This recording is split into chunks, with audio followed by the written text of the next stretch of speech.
Tiles have been picked and now comes the really fun part. Which pattern are you going to lay them in? Herringbone, subway, straight, there's so many to pick from, but we're going to go through them one by one with you to make sure you get the right one for your project.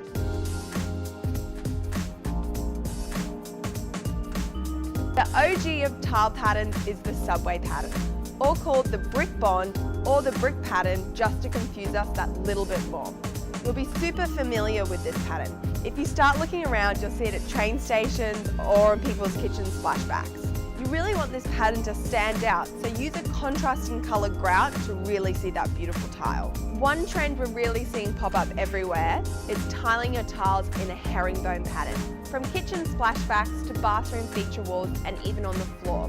When tiling on the floor, make sure you use a porcelain tile. TileCloud has a great range of subway tiles made of porcelain that can be used to create a herringbone pattern on the floor.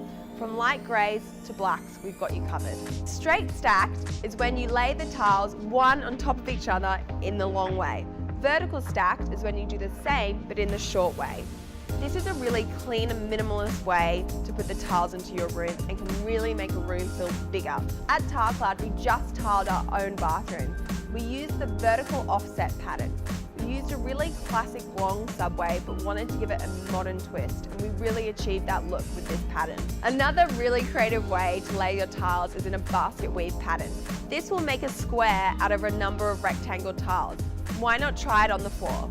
On the TileCloud website, we have a large library of images showing you tiles laid in a number of different ways.